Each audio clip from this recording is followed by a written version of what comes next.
E primeiro, se o stop está maior do que o seu alvo, nem entra naquele trade. É que tudo depende do alvo, né? Se o alvo for maior do que 10 pontos, ele não vai ser considerado um scalper. Tá? Então, só que a maioria dos alvos no dólar são de menos do que 10 pontos. Porque o topo e o fundo estão justamente perto. Então, por isso que o pessoal faz muito scalper. Como operar mini dólar? Se você está procurando por scalper, você pode simplesmente entrar após todos os candles de força, ou entrar. Você percebe que o dólar ele é muito técnico. Entre o índice e o dólar, o mini dólar é o mais técnico de todos. O que isso significa? Tem muito trader clássico que está fazendo trade só no dólar. E os traders clássicos, eles gostam muito de LTB, eles gostam muito de canal, sabe? Eles gostam daquelas coisas mais clássicas de análise técnica. Então, se você conhece esse tipo de coisa, você vai simplesmente sempre aguardando exatamente esse tipo de configuração. E se você está aguardando pullback para candle de força e jogar o seu alvo nos fundos ou nos topos, fica muito mais prático de operar, da mesma forma como no mini índice. Só que o problema é que quando você espera um pullback, tá? Digamos que você está vendo um pullback. Tá? O mercado está descendo. Aí a gente tem uma subida e lá em cima você viu que tem um candle de força vermelha. Você vai e vende, esperando que o seu alvo vá aqui no fundo.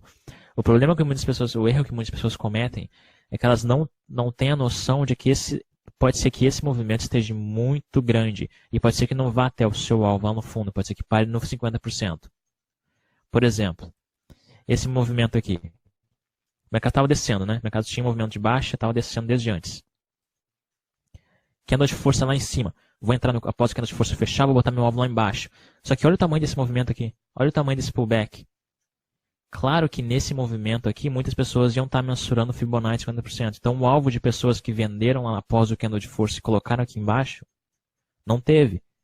Porque elas não analisaram que logo antes daquilo ele tinha um super 50% aqui. Agora, esse tipo de movimento aqui, esse tipo de pullback que é pequeno e está próximo, aí é muito fácil. Agora, quando tem esse pullback grandão e você vai usar a mesma estratégia que você estava usando aqui, no caso, esperar o candle de força e entrar após o pullback, o movimento é muito grande e tá para você fazer uma mensuração ali, no caso, a retração do Fibonacci. Então, sempre ficar ligado.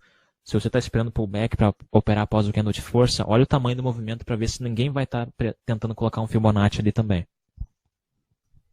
Lamarck, que tipo de rompimentos você opera? Devemos esperar a confirmação do rompimento e após o pullback entrarmos de modo semelhante ao 4PC. Os principais rompimentos que eu gosto de operar são justamente os que estão já em movimentos definidos do gráfico. Se a gente está subindo, por exemplo, o mercado está subindo no gráfico âncora, tá em alta, você já sabe que a maioria dos rompimentos dos topos do seu gráfico de entrada vão ser bem sucedidos, porque o mercado está subindo. Então, esse tipo de rompimentos são os melhores. Mas é importante saber que 75% dos rompimentos falham. Quais rompimentos não falham? Justamente os rompimentos de movimentos do mercado. Quais são os rompimentos que falham, que são esses 75%? Rompimento de suporte e resistência. Por exemplo, se você desenhar isso aqui embaixo, a gente tem um suporte aqui embaixo. Rompeu, todo mundo vendeu, disparou para alta. Porque todo mundo que vendeu aqui achando que vai romper e vai continuar descendo esse suporte, colocaram os stops aqui, foram colocando os stops ali para cima para colocar para venda, né? Vendeu aqui, vou colocar meu stop acima dos topos. O mercado volta tão rápido, pega o stop deles de forma tão rápida que acaba subindo dessa forma aqui abrupta. Quando você tem esse tipo de movimento, você pode ter certeza que são pessoas tentando vender que acabam sendo obrigadas a zerar suas operações.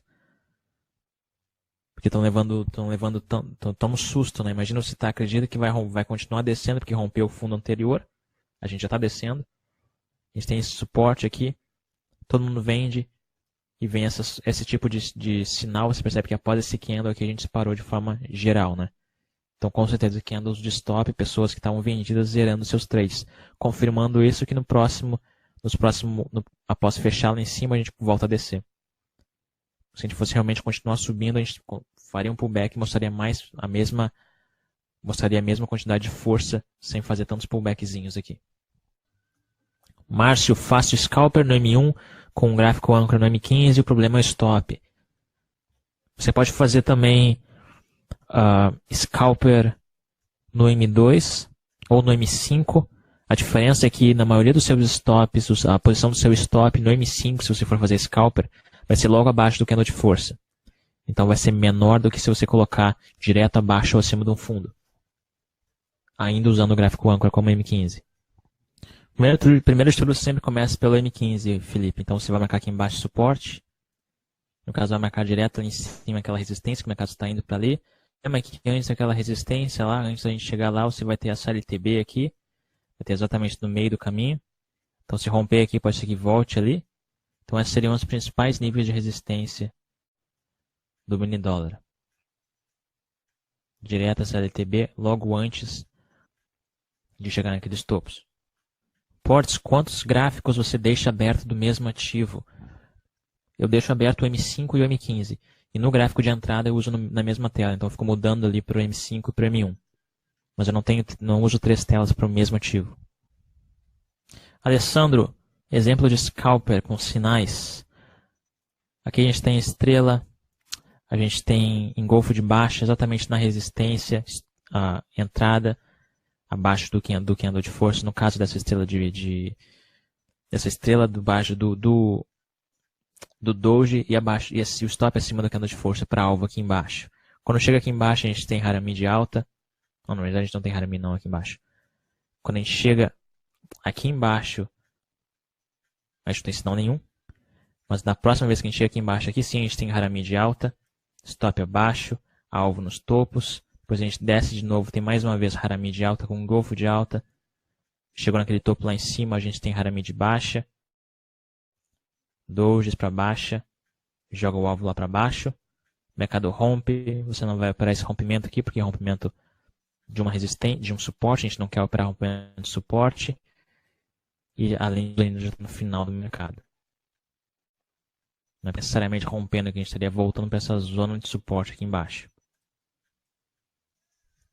Felipe, qual a melhor estratégia para mercado consolidado e como identificar que consolidou? O mercado consolidado, de forma geral, a gente não tem fundos e topos mais altos ou mais baixos. A gente vai estar aqui dentro, né? Então, a primeira vez que você vê que, se a gente está subindo, tá? E você vê, pô, será que consolidou? Você não vai estar vendo os topos mais altos e os fundos também não vão ser mais baixos. Vão ficar meio que trancados aqui. Exatamente o que aconteceu hoje aqui no mini dólar. A partir do momento que você vê que o fundo que os fundos já foram mais baixos, é porque a gente já desconsolidou, não está mais consolidado. A melhor forma de operar isso, vende na resistência, compra no suporte, entra aqui, sai lá em cima, entra lá em cima, sai aqui embaixo, sempre seguindo o movimento. Saulo, o que você acha da projeção de FIBO ou você usa somente retração de FIBO? Eu uso projeção também, Saulo. A melhor projeção que eu uso, no caso que eu acho que é mais certeira, né, são 100%. O que significa isso? Se a gente está subindo, o mercado desceu, você quer saber a projeção, você simplesmente copia esse movimento aqui, joga após seu pullback, lá em cima está a sua projeção. Você vai ver que muitas vezes isso acontece. Por exemplo, você percebe que o mercado abriu direto na nossa resistência lá em cima hoje e desceu até aqui, né? Aí a gente começou a subir. Aí começou a subir de novo. O que você vai fazer? Você vai pegar simplesmente aquele mercado, essa retração aqui e vai mensurar a 100%. Você vai ver que o mercado chega bem perto dela. Então a projeção 100% para mim é a mais efetiva. Da mesma forma, por exemplo, esse mercado aqui que está subindo. Tá, deixa eu dar um zoom aqui para você ver. O mercado subiu e desceu. Quando ele desceu, você quer ver qual que é a projeção 100%, você simplesmente vai pegar esse movimento aqui, vai colar aqui e você vai ver que foi batata direto lá em cima. Pum, direto lá, retração 100%, projeção, no caso projeção 100% do Fibonacci.